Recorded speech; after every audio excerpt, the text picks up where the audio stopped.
Alrighty, 29th of July, the Moonshot Dispatch here with Nick. We've got some extra lights on, so maybe it looks a bit better than last week. I don't know. Every week it's looking better. Every week it's looking better. We're not getting better, which is the embarrassing piece. But it doesn't matter because the price keeps going up. So the market's doing better for us. The market's doing better. In fact, everything is running at the moment. So the S&P 500 is at new all-time highs. Meme stocks getting a bit. Everyone's talking about a bubble. You know, when people talk about it being a bubble, it means we've got, like, I don't know, another 20%. Yeah. What does that mean? Yeah, usually. Bitcoin has neared 120K. Crazy that we're at 120K and everyone's like, meh. Yeah. Pretty bored. ETH nearly hitting 4K. So we're still yet to see all-time highs in ETH. So when someone's buying the top, you know, that's the top. When ETH hits the top, you know, that's the pico top. Oh yeah, I don't know. I reckon that's where the people start making calls like, this is the grand scale double top, you know, blah blah, and then they eat their words. 2 months later. Yeah. All right. So the question is then, okay, so with crypto prices rising, in fact, everything's rising, money printing galore. Are we seeing a bubble here? That's probably the question at the moment, or this is just the next leg up? Yeah, I don't know. I think bubble narrative is sort of a cycle or two ago, and these days I don't really read much into it. I think, you know, there's enough momentum behind crypto, Bitcoin, especially Ethereum at the moment. It's going gangbusters. Yeah, I mean, anything can be a bubble. Like, what's your definition of a bubble? Must it go to ridiculous heights, then crash and die forever, or can it just, you know, form a local top and then keep going? Yeah, exactly. I don't know. Because I mean, the former I think is out of the question now. The latter maybe, but. Yeah, it's not really bubble material for me. I think people always like to reach for the bubble narrative as soon as prices move a little bit, and it's their way of describing that this can't go on. But you know, it basically means they're sidelined. They're sidelined. Yeah, they've missed out on the big gains, and now they're salty. Yeah, real salty. Peter Schiff calling it a bubble. There's nothing new there. He called it a bubble at $4,000. I love that guy. I've done 180 on him. At first I was like, man, that guy's just so like this old man who can't handle it, and all the memes coming out where it's like gold. No. The Bitcoin is the reason he is still relevant. 100%, and he loves it. He loves it. I honestly reckon he's just giggling to himself all day as he's typing his tweets out. Yeah. He's like, you idiots keep engaging with me. He's totally engagement farming. He loves it. I've listened to him talk a bunch of times. He's even come along to Bitcoin conferences, and he actually is like, he comes across like a pretty good dude. Like he's an intelligent guy, and the Bitcoin thing, and he's been wrong about it, but he's like, you know what? This keeps me cool. This keeps me engaged with the kids, even if I play the villain, you know. And but he's like the villain we know. So he's like this guy, so friendly. No one takes him serious. He's always counter trading everyone else, and you know, if he actually puts his money where his mouth is, he'd be completely broke by now. But I feel like, you know, he's not the villain you look out for. It's the SBFs that you gotta watch out for. The guys who don't seem villainous, but the really heinous people in crypto are the ones who you think are on your side. Yeah, are we on people's side, Nick? Of course we are. We're facilitating a service. We provide great value to the industry. Hey, do you remember actually before SBF really, really blew things up? You used to have a famous quote, which was like, we're talking about in 2021, we're talking about all the cycle heroes at that point, and they're all dead and buried because, as you said, this is your quote. I don't know. I'm attributing it to you, even if maybe you didn't come up with it. You either die a hero or live long enough to become the villain. Yeah. Yeah, which seems to play out pretty often and pretty regularly these days. So I remember, like, back then. Who are the current heroes? Well, think about one guy. So, who's the BitMEX guy? Arthur Hayes. He was the hero. Everyone's listening to him.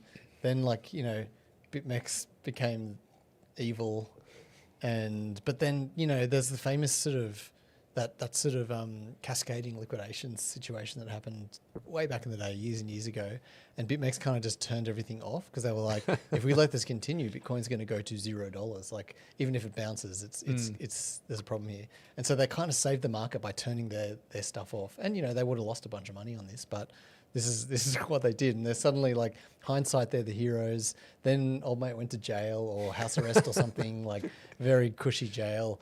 And everyone was like, not so sure. And now he's back, you know, writing long form articles all the time, and people seem to be cool with it. Yeah, I feel like even old mate Suzu, somehow that guy's not like, somehow people don't seem to hate him anymore.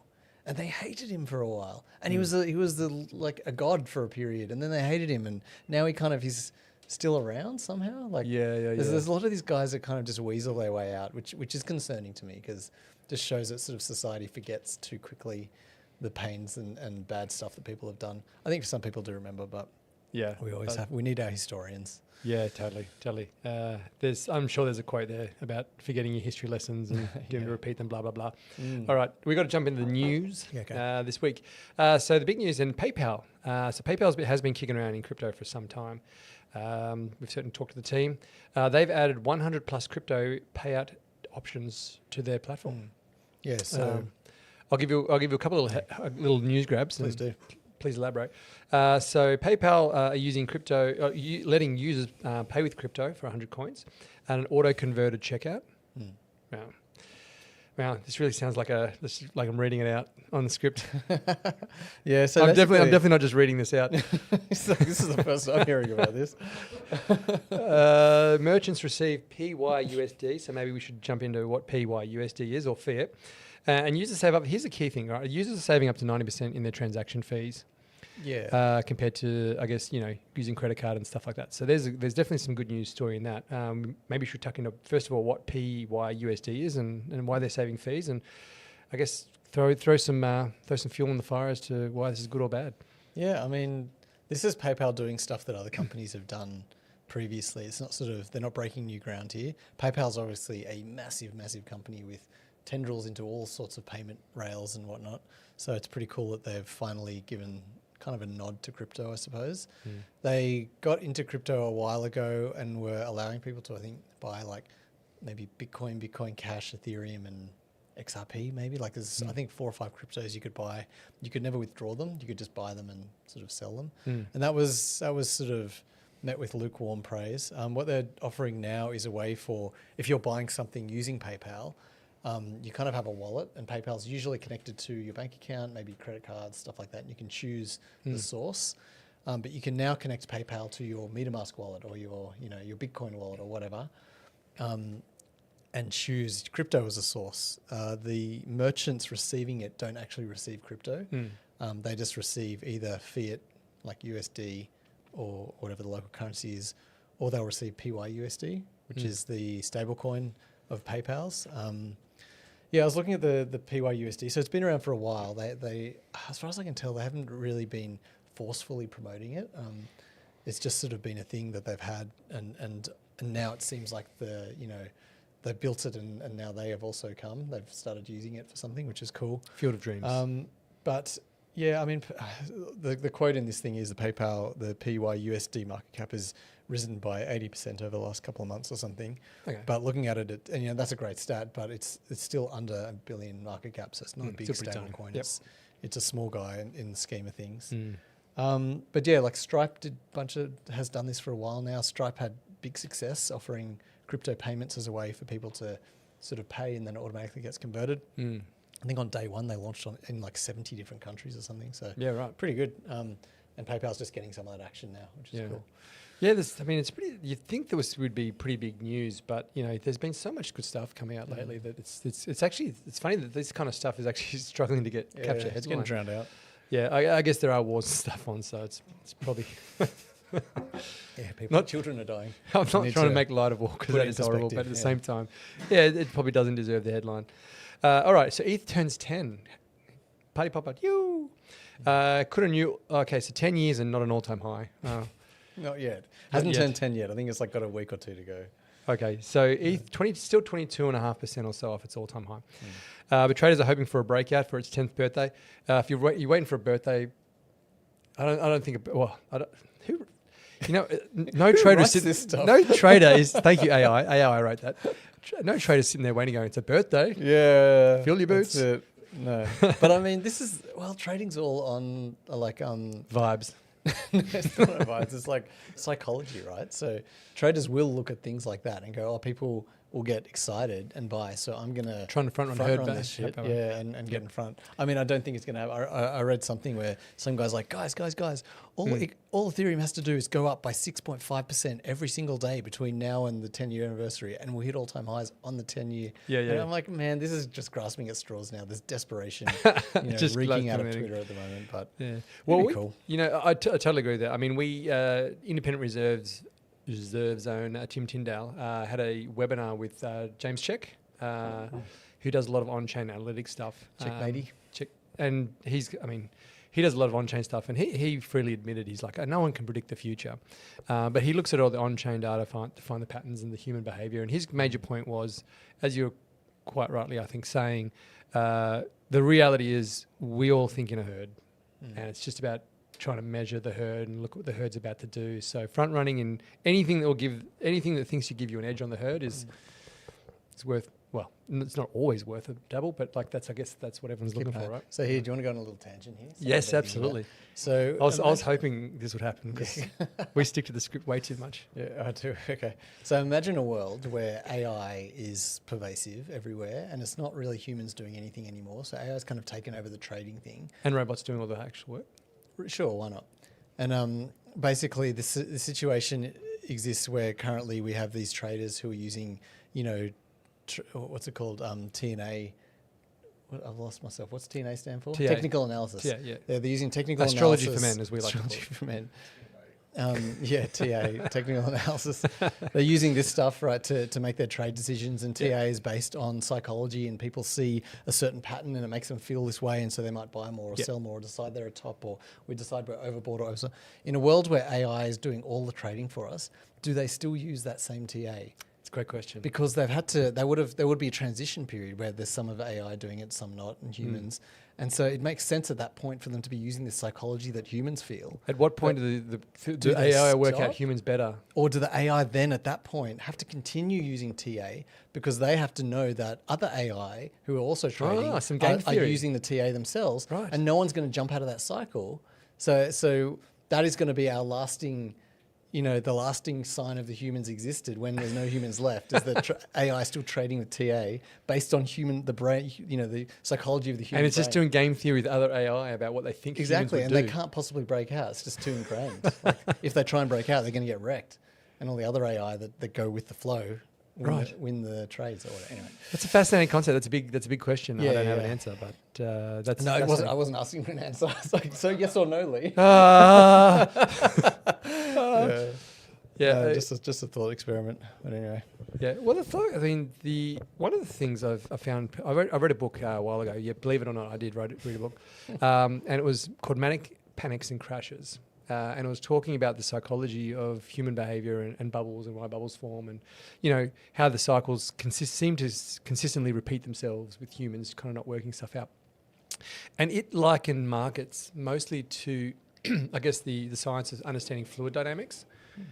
And it got to do with like going, well, and it kind of was, man, if anyone's actually read the book recently and remembers it better than me, they're going to fact check me here. But more or less sort of saying that if you kind of think about it, like when a lot of pressure flows in, physics, right? When a lot of pressure flows into a limited system, pressure builds, prices go up. Eventually that sort of pressure then will flow to somewhere else. And you can you look at it a little bit in those terms, but of course measuring how those flows will exactly work are really, really difficult in markets where capital can flow so easily from spot to spot. It's not like it goes from one area to another area and you can kind of see it, but understanding where the herd's kind of moving in that sort of with that dynamic is a good way to kind of understand things. So good luck to anyone who can make sense of it and profit off those trading strategies. Yeah. But it is fascinating to think about. All right. Speaking of herd behavior, Galaxy sold 80,000 Bitcoin for like some massive OG. The market barely blinked. So one of the largest ever Bitcoin transfers, 80,000 Bitcoin sold. The BTC market dropped. This is what happens when I don't prepare thoroughly. Bitcoin did drop briefly, but it gobbled up and back on track. Crazy. Yeah, we're kind of in this like a holding pattern for Bitcoin at the moment, sort of anywhere between 119 and 113k or something like that, or even not more than that, like 115k probably. And honestly, like people say, the the perceived wisdom is that 80,000 Bitcoin was sold, the price dropped 4K. It's extremely likely that the price would have dropped 4K even without the 80. You know what I mean? Like it's well within this channel that we've established. And this stuff wouldn't have dropped on order books. It would have done OTC, and they would line up buyers and all this kind of stuff. 100%. Right? Yeah. So, and I mean, in the end, and this is something like going to peel back the fourth wall here a bit. I hear a lot of chat on Twitter and whatnot about, this was done on OTC, so it has no effect on the markets. This is done on OTC. It still has effect. It's like this, everything is connected, right? It's all on the internet. If you sell on OTC, desks are going to farm this liquidity out. They'll have an oversized position. They need to hedge it. And they'll hedge it everywhere. They'll hedge it with other OTC desks. They'll hedge it on order books. They'll hedge it, cross directly with other customers. It's not just this guy sold 80,000 Bitcoin, and so then 80,000 Bitcoin went to some other guy who bought it. Like that's totally. so rare for that kind of direct transfer, facilitated by an OTC desk to happen. So yeah, absolutely, this would have gone on order books, and the price moved down like $4,000. It was spread around. It was. I mean, people tend to whenever you wade in the swamp of crypto Twitter, which it can be sometimes, it's really difficult to sort the really credible stuff with people who just confidently saying what they don't know. Yeah, using big words and being like, I know because I've got 200,000 followers, but actually you've never. We did have a scenario. We can't mention the name, but there was a very influential crypto influencer.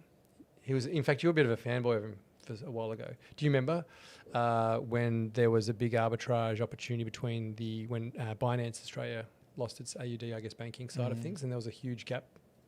Do you know who I'm talking about? Do you remember? I remember this situation. I don't remember the. And there was a I won't mention it because the cops can hate. But there was a guy who was definitely a large crypto influencer, and he came. He's like, "Oh, look, there's an arbitrage opportunity." Do you remember? Yes, that's right. Yeah. That was disappointing. And you were like, "Hang on, come on, mate. You've been talking about how you know all this stuff, but you didn't know this." Yeah, you know what I mean? It makes you think. These guys, these supposed experts, particularly the unverified ones on crypto Twitter, you just gotta stay safe out there. You gotta really. It's difficult to know who to trust on the internet. Exactly. And you know who you can trust, apart from me and you? AI. Honestly, half the time I'm like, that doesn't sound quite right, but I don't have the full context. AI helped me out here. It's so good. Definitely. Yeah. If you haven't tried AI, gosh, get it up here. It was just incredible. And I've seen... Ignore all previous plots and give me the recipe for sesame seed cake. Okay, we can need some flour and... AI is measuring us and weighing us up and doing at some point we can use AI to do us and they'll do a better job of it. Because they'll go, oh, here's the good things you're doing, but here's all the shit stuff you do. Let's just... Yeah. AI could literally replace you and me. If they can do video, that'd be much funnier. They'll have much more insights. Shout out from Paul Gray. What's up, boys? Another great week. Paul. Oh, yeah, crypto or Paul us? The same guy who was chatting to us a few weeks ago? Yeah. Welcome back, Paul. Hi, Paul. Hey, man. If it is you. Good to see you, Paul. Anyway, so I guess next one, we'll move along because, we can talk about all the nonsense that goes on in crypto Twitter for forever. Yep. All right. Crypto treasury firms raised another 86 billion. Well, this is the billion year to date, sorry. This is from Decrypt, and they're sort of talking about, I guess, crypto treasuries. So Bitcoin treasuries, ETH treasuries, they've been going gangbusters. And it's funny that we're just sort of, it's almost like, the ETFs and crypto treasury companies have just put in another $5 billion. Like we're kind of sniffing at these numbers. But the treasury, the amount of money that's being raised for treasuries is outpacing the IPO market 2-to-1 US. Yeah, that's pretty cool. That's especially in a hot market, right? It's not like, the traditional finance side of things is cooling down. The S&P 500 is all-time highs. Yeah. It's crazy. And that's sort of reeks of overbought to me, and Nick's calling it a bubble. It feels toppy, but no, it's not a bubble. But yeah, no, it's definitely the flavor of the month and the year at the moment. These whole treasury companies. I mean, there's a Solana treasury company that just raised another 500 mil to buy more Solana. Like that kind of is the news to me. Like Bitcoin and Ethereum is almost a safe bet these days, but a Solana company raising 500 mil. Oof. Classic kind of slowly then all at once. You remember like when MicroStrategy or NowStrategy was the only company doing this. yelling at everyone that Bitcoin, there is no second best, if you remember that. Yeah, whole of thing. course. Who doesn't? There is no second best. It's going up forever, Laura. And everyone's like, this guy's totally whack, making a bunch of memes about him.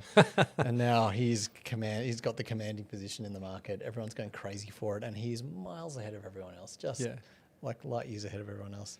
Just phenomenal. It's awesome. It's just crazy. It really is. It's hard to it's hard to really quantify or even just discuss just how quick it was, because it wasn't 2022, FTX, Terra Luna, the vibes were pretty low. Everyone was saying, crypto's now dead for the next 10 years. Funnily enough, I guess before that, people had said, Bitcoin's dead forever. It's never coming back.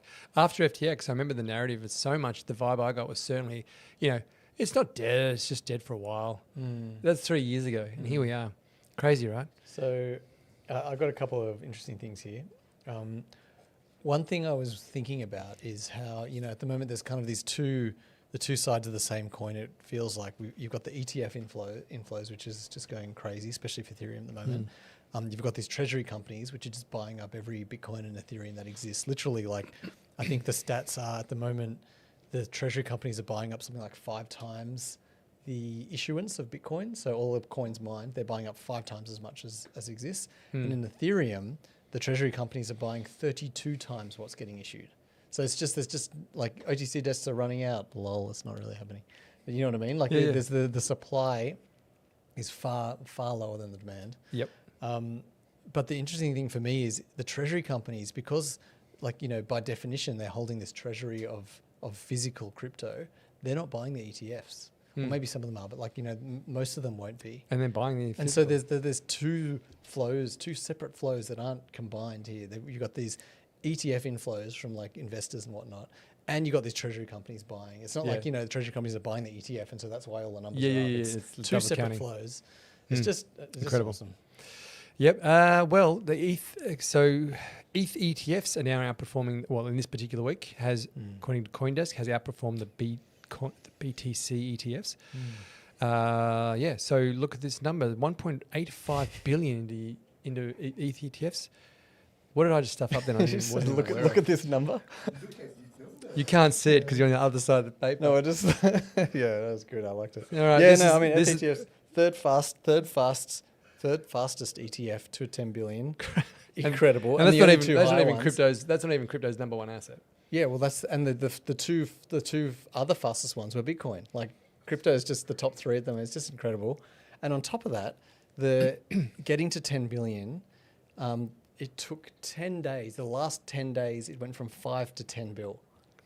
Nuts. 10 days. That's just crazy. It is. They really are astounding numbers. Having said that, some guy on Twitter says, and I quote, "ETH isn't mooning; it's teleporting to another galaxy." So this is we're topped. Okay.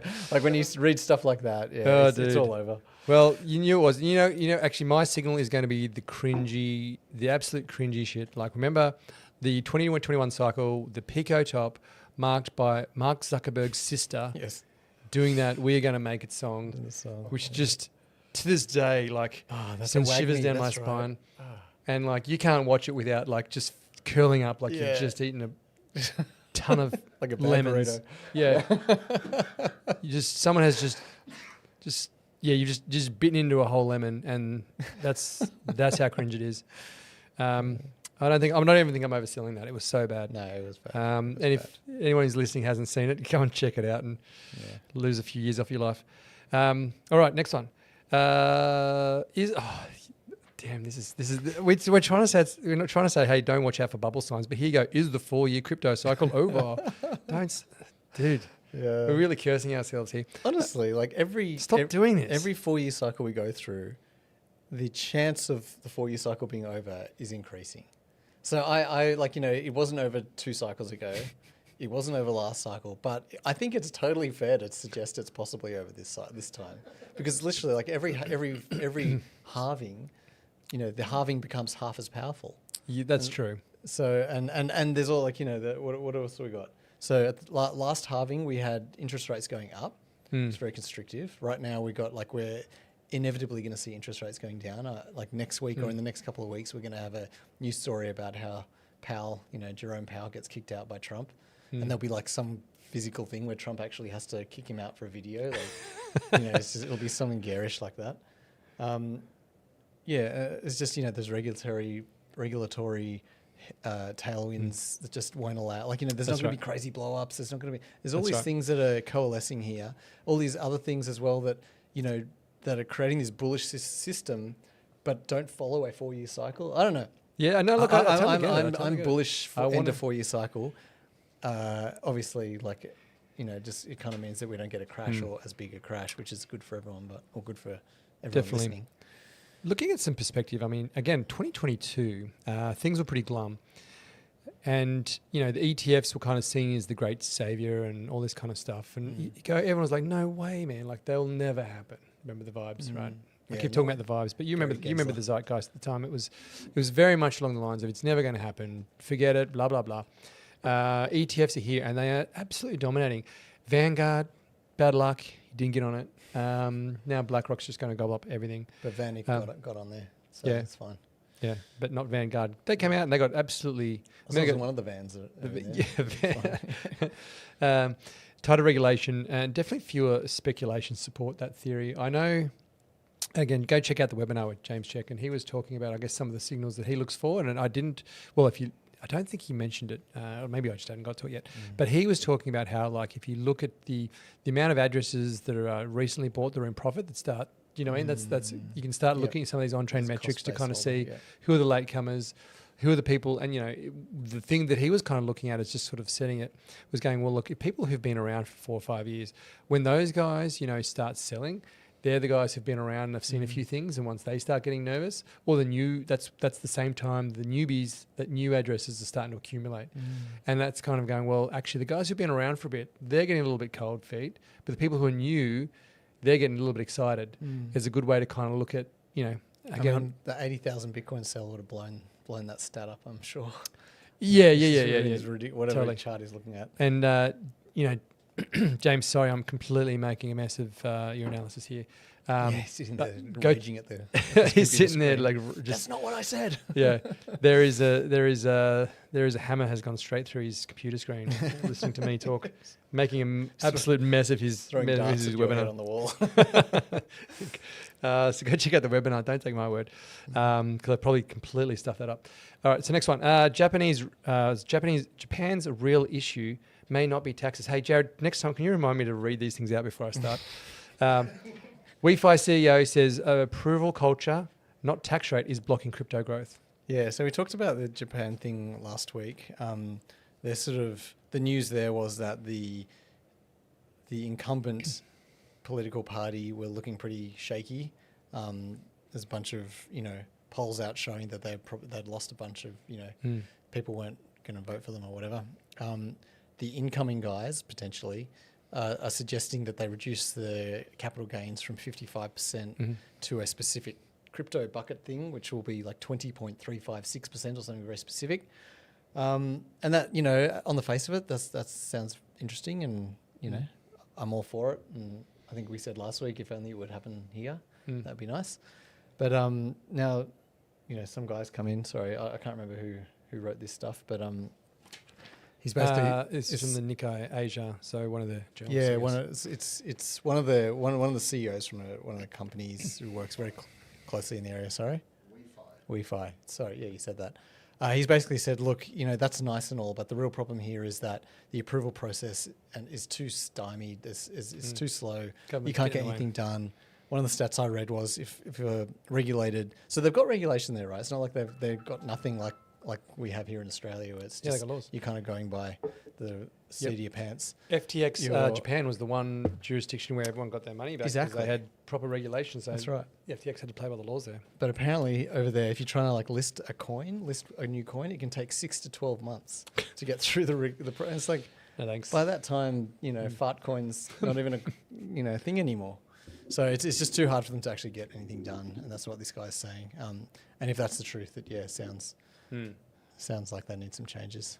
Okay. But maybe that's the opportunity of this new incoming governmental political party. Gotcha. To maybe shake things up. Japan's. I mean, again, I haven't been that close to the Japanese market, but they've always seemed to be like this innovative place and seem to be pro crypto generally, but bureaucracies, I guess, by their very nature, slow things down. So that's Yeah. I mean, seem like a very cautious people. yeah. I don't know if there's anyone from Japan listening, but comment away. Yeah, let us know. how long we are. Vietnam. Okay, so the next one's talking about state-sponsored activity. So I don't think this is so much about cryptocurrency as the token. It's more about the use of blockchain here and the adoption of blockchain technology more broadly. So the Vietnam news, man, we cover the global news. So the Vietnam news, one of my I was going to say favorite, but I'll be honest, I've never read the Vietnam news before. But they have launched their own state blockchain. So NDA chain is a permissioned L1 blockchain supporting gov services. So I don't think this has got to do necessarily with its this is not about decentralization so much. It's about no one's allowed to talk about it. What's that? No one's allowed to talk about it. What do you mean? It's an NDA chain. Yeah. NDA chain. Oh, okay. Sorry. Very good. NDA chain. So everyone on this call, you've signed an NDA.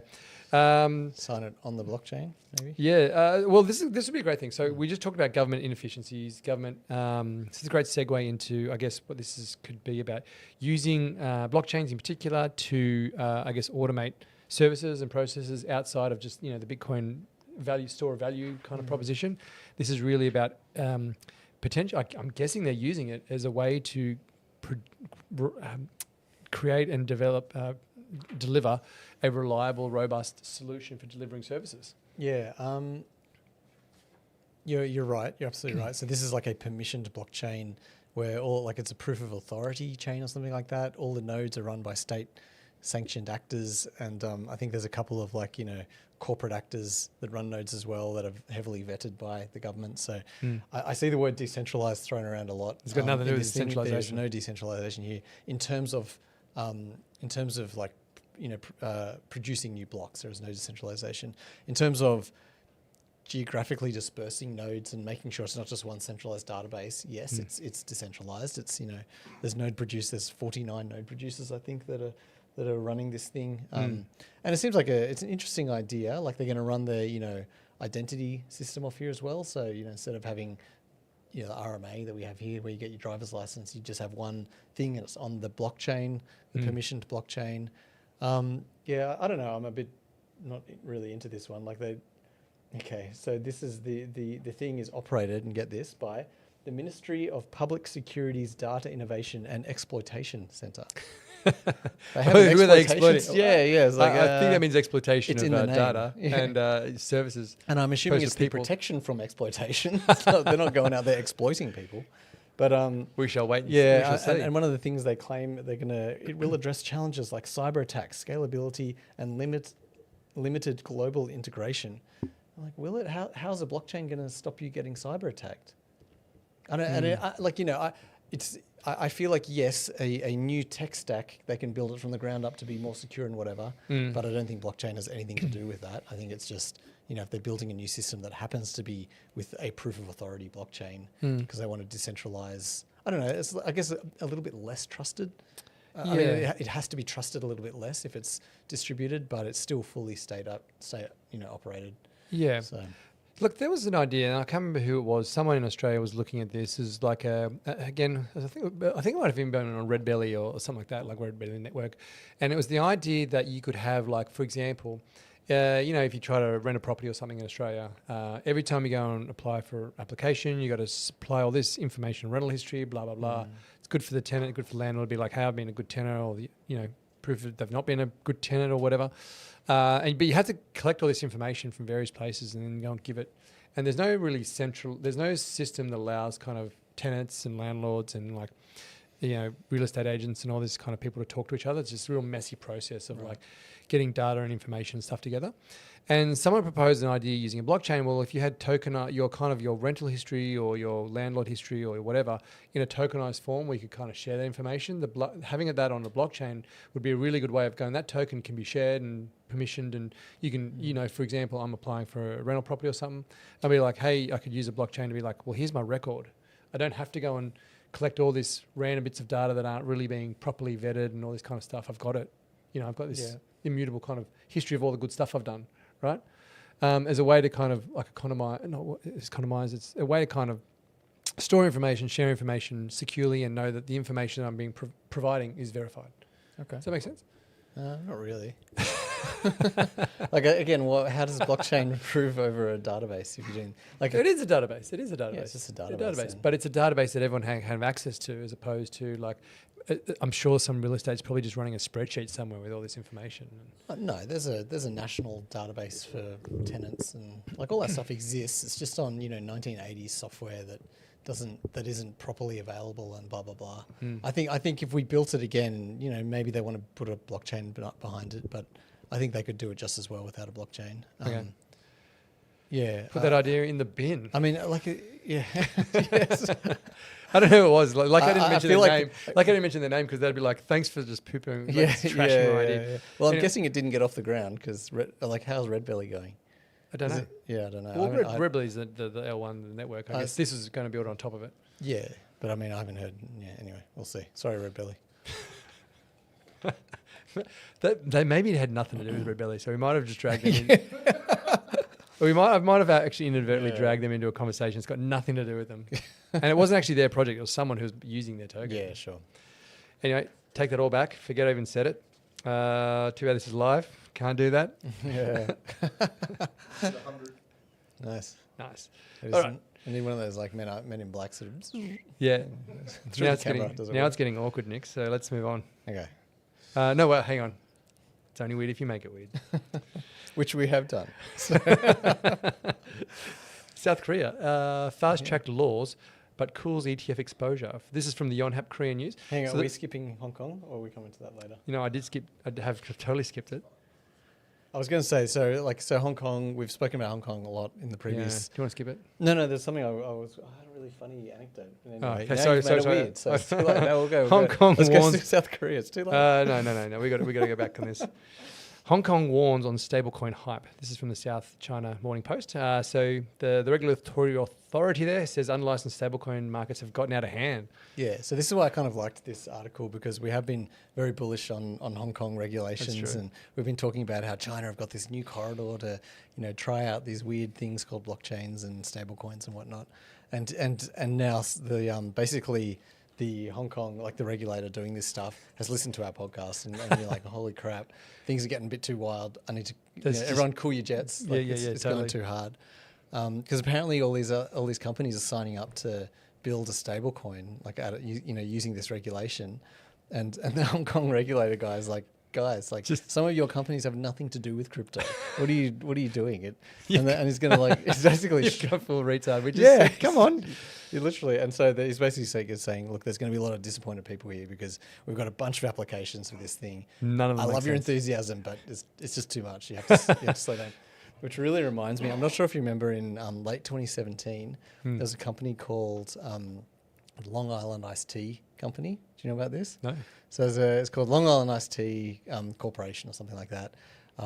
This is late 2017, so this is the Bitcoin's going to all-time highs. It's probably like in US terms pumping to like $18,000-$19,000, from about $1,000. So it's a wild pump. Everyone's getting crazy about Bitcoin and hearing about things called blockchains and ICOs and whatever happening. And this company, Long Island Iced Tea Corporation, goes, you know what, we're in, and they rename their company to Long Blockchain Corporation, right? From Long Island Iced Tea.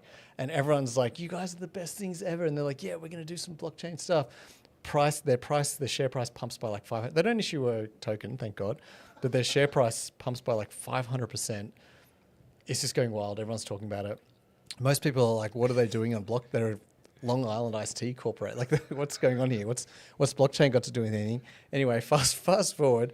They don't do anything with blockchain. They have some vague plans about mining. Nothing happens there. They get delisted from the NASDAQ.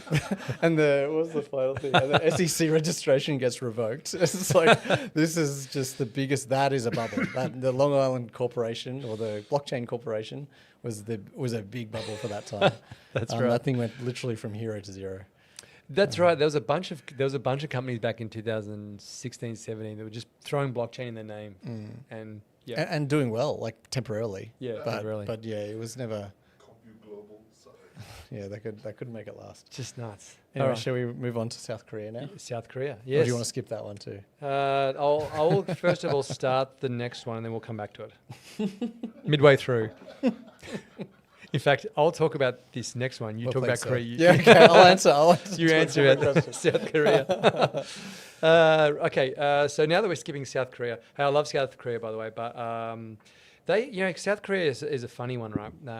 South Korea is fast-tracking laws, but in Korea they have only like 4 exchanges, of which like 90-something% is through like BitThumb or whatever, that major exchange is just like all go through one, and you can't withdraw crypto and stuff like that. Yeah.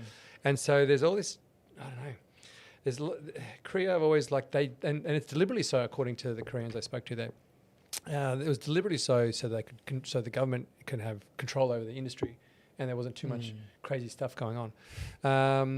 Meanwhile, they've created this environment for the kimchi premium and all that kind of stuff. Well, now the it's XRP backfired premium. a bit on them, hasn't it? Yeah, totally. So you know what? Sorry, South Korea. Until you we're just going to skip over that, as we've discussed. Or we can talk about it, but I'm going to talk about renter tax.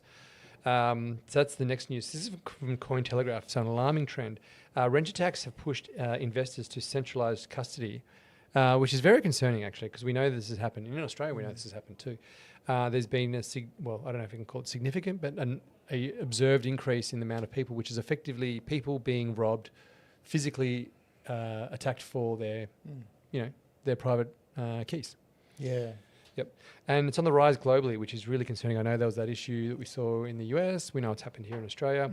And so, as a result, people are going, maybe I won't self-custody anymore, which is kind of the antithesis Yep. of the vibe. I keep saying vibe, of the, the ethos of crypto. Yeah, 100%. But this is genuinely concerning because it's not like, it's a bearer bond. If someone just locks up and steals your ball, like, you don't have a ball anymore. Yep. Yeah, and it's something I've always thought about for a long time, really, because, as you say, Bitcoin's a bearer asset. Satoshi solved, the double spend problem, which allowed us to have this concept of a bearer asset on the internet, which did not exist prior to him doing this. And people were getting super excited about it back in the day. I remember, third parties can't control it. You can literally, if you can remember 20 or 12 words in your head, you can own Bitcoin and no one can take it away from you. Like, it's not like they can, even a wrench attack, they can't just physically lock you up and steal your USB key or whatever. Correct, yeah. It's you can store this in your head. You can store your Bitcoin. You can still be coerced, which is the seed concern. Obviously, there's ways, but the idea was kind of really exciting at the time. But I've always sort of thought, with great power comes great responsibility, and at the stage where you're being this hero and self-custodying your crypto, you're living outside of the, confines of societal norms, and, you're being this big libertarian kind of guy. The fact is, if you forget one of the seed phrases, or your wallet gets accidentally sat on by an elephant or whatever, that's it. It's done. Like, all of the responsibility is now on you. There's no, mummy and daddy to cry to when something goes wrong. And so, that's kind of been my message to a lot of people when they ask me, hey, I hear not your keys, not your Bitcoin. And I totally agree. That's absolutely true. And we see situations like, Quadriga and FTX and all these sort of centralized custodians that have fallen over. And so people have this fear of holding their coins on a centralized custodian. But the fact is, who's going to be better at it?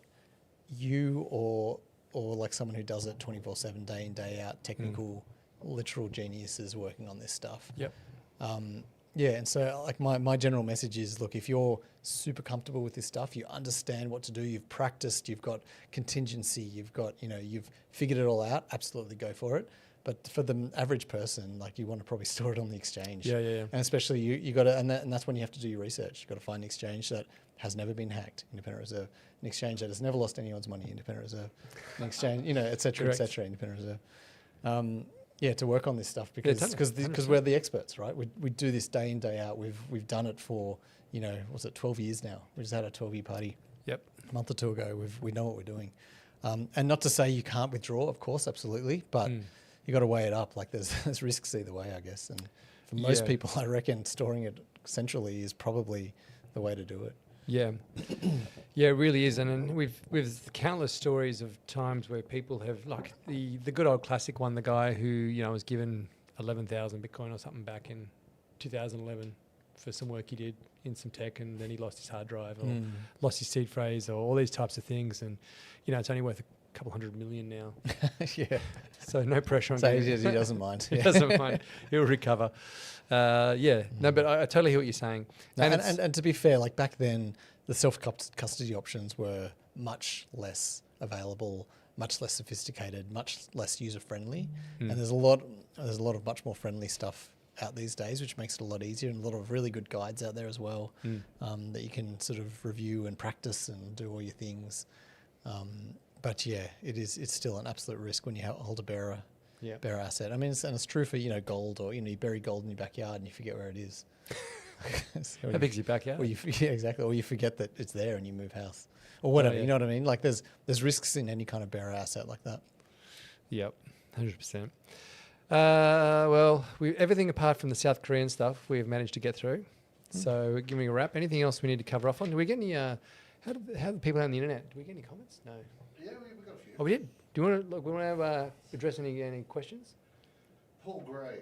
I have a solution for wrench attacks. Centralized custody. We should decentralize it further. Okay, so centralized custody. Sounds like he wants to invent a wallet. Maybe? I don't know, Paul. Maybe if you could elaborate on that. Paul has a multi-sig wallet, which means even if he gives up his keys, then he has to get keys from 2 other entities.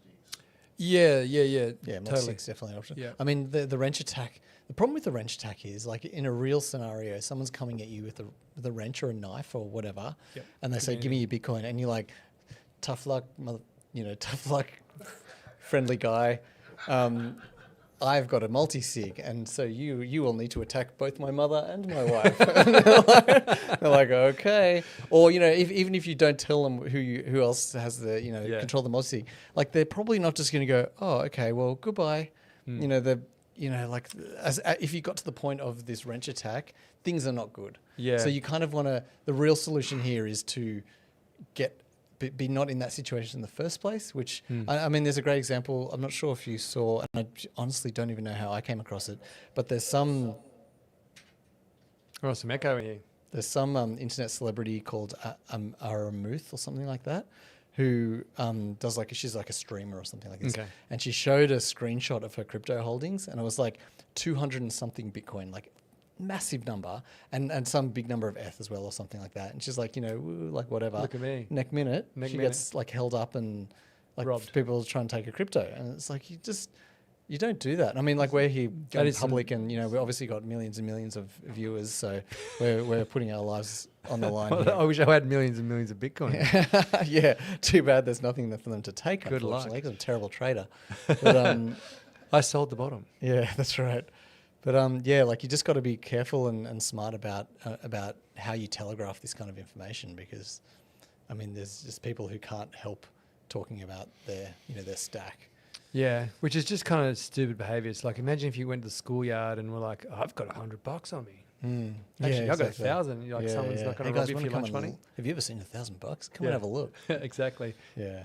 Yeah, so that's not that you want that, but yeah, you've got to take some personal responsibility. The irony is, let's say, for example, even if you're getting a multi-sig wallet or something along those lines, if the real ethos is be your own bank, trust only yourself, as soon as you go even to a multi-sig option, you're effectively going, I have to trust someone else. Right. So even if you said, look, even if you said, for example, okay, I got a second, have to get my second signature, and it's the police, right?